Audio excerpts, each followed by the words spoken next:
3, 2, 1, action! Hi, Dongwoo. Hi Sam. Hi Luke. Hi, Dongwoo. Hi, Sam. Hi, Luke. Here I brought a tea expert. This is Sam, and this Hello, is everyone. this is another companion. My name is Luke. It's a friend of ours. Yeah. And we have a Chinese tea set here, and then look what is this called? 茶壶. And then this is teapot. And how about this one? It's called 茶杯. Cha bei. Yeah. And then we brought some variety of a teas. We brought a variety of teas, and we would like to show some of them to you. Some of them are wrapped, so you can't see them directly, but they're different kinds of tea. So the first one that I will mention is what the Chinese call Hong Cha, and Hong Cha means red tea. In English, we use the word black tea. It's essentially the same thing. It's it takes a little bit longer to make. It's made of it's a different process than when you make green tea. And then we have we'll do this one here, and this is oolong cha. If you ever go to a Chinese restaurant, sometimes they will have oolong cha on the menu. And the characteristic of oolong cha is that it's rolled. So when you take it out, it's dry and it's in a ball formation. And then when you pour the water over it, it unfurls. And it's actually a very beautiful process to watch. Maybe we'll get to see some of that. And here we have 铁观音. 铁观音 cha. So this is a Guanyin tea. It's a tea that's just named after Guanyin. And Guanyin Pusa is the Bodhisattva of compassion. She's kind of like a Virgin Mary figure of Chinese Buddhism, and very, very popular. If you see the big white statues and flowing robes and very dainty hands like this or like this, that would be Guanyin. Very important figure, very important Bodhisattva of compassion. And this is Meigui Hua Cha, and Meigui means roasted, and Hua is flour. So this would be roasted flour tea. On the front here in English it just says organic whole rosebuds. This is an herbal tea and actually functions as a laxative if you drink enough of it. And then we have something a little bit different right here. It's called pu'er cha, and it's very hard.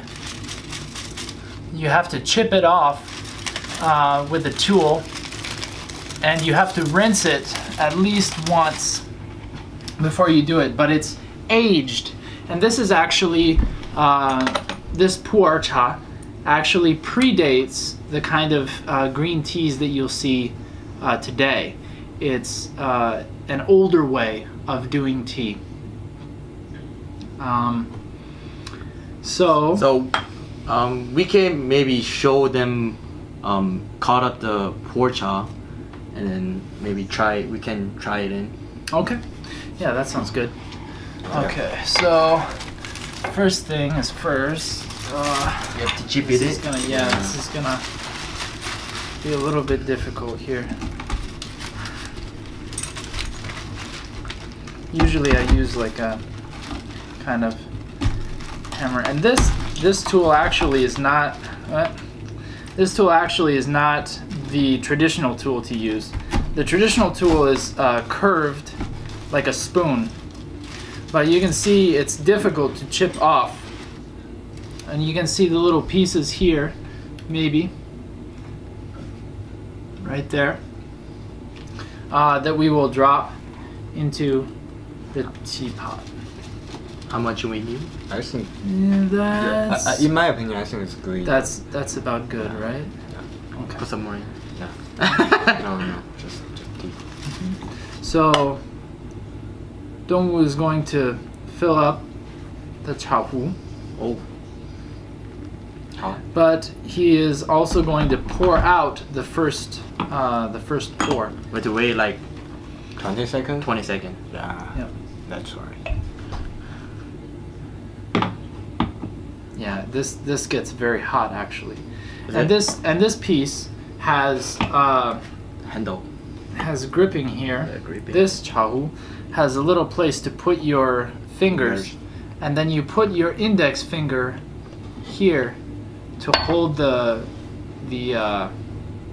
lid on as you pour it, And you dump the first. and you dump Yeah.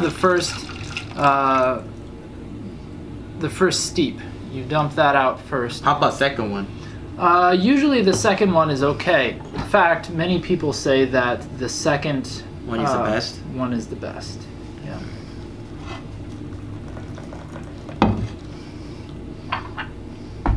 And usually, in a traditional Chinese setting, you would have a tray that would catch all of the water. And there would be a kind of process where you would take hot water and you would pour it over all of the cups and the pots. But we don't have that at our disposal right now, so we'll have to make do with what we have. I think it's good to go. Okay? Let's So give it now a try. Dongwu is going to fill up the chabe.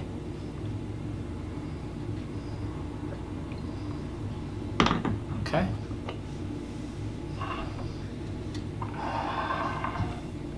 And Oh, it's then- hot. Is Yeah. there any way you're supposed to drink it? I They think just- some people you- they will smell the Yeah. tea before they drink it. You can smell the tea before you drink it. I think it's common for women to use two hands even with small cups, but it's not necessary. And you can sip on it and then put it back in the middle. And if this were maybe a traditional Chinese setting, we might sip on it a little bit and then talk about current events, Yep. or talk about maybe some family things, Yeah. or Family yeah, status. yeah, the status of the family, maybe the weather a little bit, and then we would just continue sipping, and then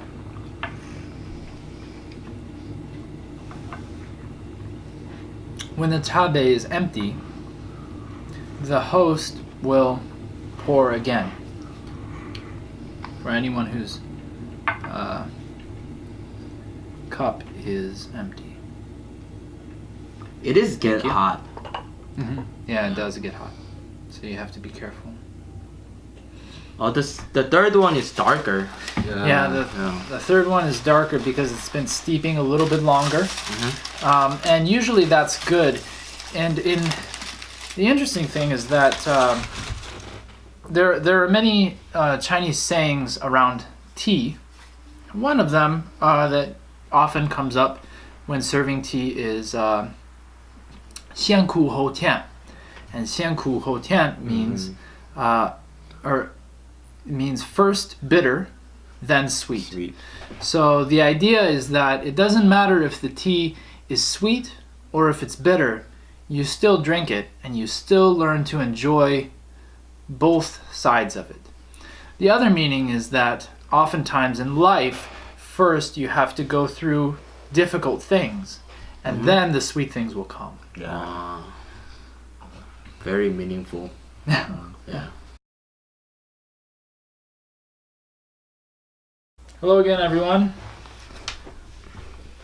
Hi, we brought now it's Korean set tea, and then Sam brought us some beautiful tea set here, and I'm gonna say what they call in Korean And this one called 차추전자. That's where you pour the tea on the teacup. And then this is 기대 그릇. You put the hot water, and then you pour over back into the pot. And then this one is a 찻잔. This is where you drink it. And the first thing back in the history, you pour all this together, and then you pour it over the hot waters, so that it kills all the bad germs that is on the surface of the tea set. And then after you done it, you can put it back. And this process is also common in Chinese tea ceremony, although this style of doing it is unique to Korea. Right. And then you put the tea in. So we're going to use 홍차 Yeah. today. Just you have like 3 persons or just. I put too much. It's okay. That's okay. More is better. Yeah, so now we'll wait for it to I boil. put a lot. That's good enough.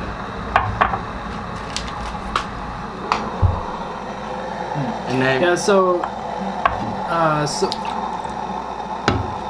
first you can pour a little bit in there.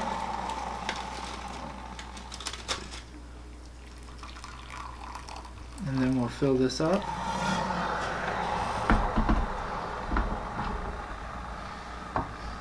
So just like this. And when you do this, you actually should move your hands in a circle. That's kind of the traditional way to do it. And then we can dump this out here. Perfect. And then before we actually serve the tea, we'll pour the tea back in here and serve from here, so that the tea does not continue to steep and get stronger. We can put this tea in here and it will stay at the same flavor. Yep. Okay. So just. So, yep, you can see as Dongwoo is handling it, he's putting his hand on The lid. the lid to make sure that the lid does not fall out. Perfect. And then he's using this, and he can move his hand in a circle this way, like that. When he serves it, just a little bit, or he can just pour it. I just like to pour it. Yeah. It's hot. Right. Oh, this Okay. smells more. More like tea. Yeah. Stronger smell than last Yeah, one. because black tea, red tea. So what? Do you know why it's called 홍차? This is 홍차, right?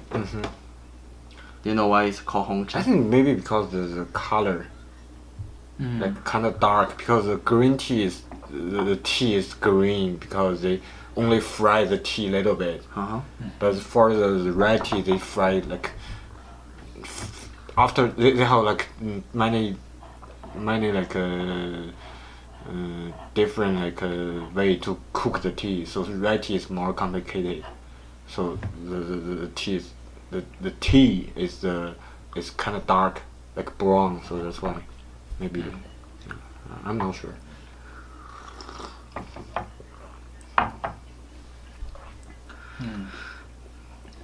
So again, once we get to this point, it's just a matter of talking with friends and catching up, or even perhaps doing a little bit of business. Yeah. And while this is going on, typically the host will continue to prepare the tea and pour it. So when after the tea is poured here and this tea is getting low, then he'll pour more tea into here, and the cycle will just continue until we're done drinking tea. Yep. And that's the tea ceremony.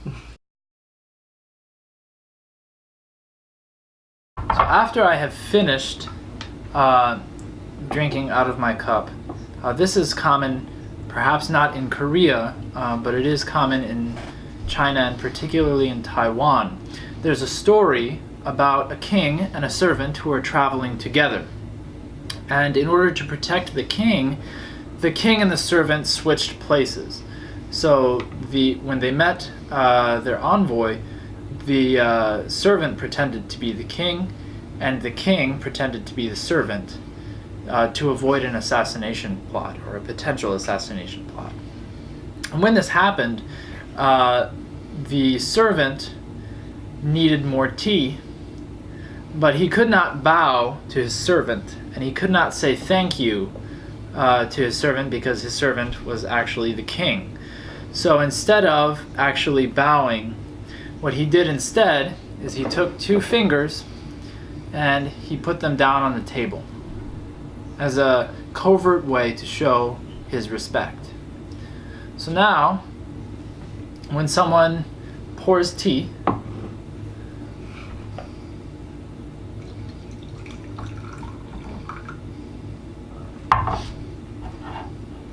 into your cup, you can do this as a way to say thank you. Usually 2 times is enough. Good enough? Good enough. Okay, I think. Let me double check on that though.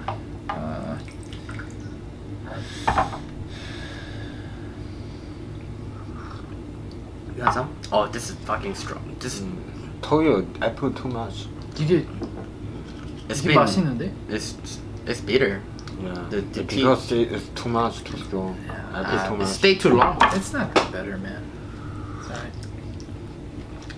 I'm a sensitive on my tongue. You have a cat tongue, huh? 고양이 형. Our cats? We met our cats? We have cats here. Yeah, I met one cat. Yeah, we have 2 Not the cats. other one. Okay, so it starts with Emperor Qianlong. Oh. Yeah. So this is Qianlong all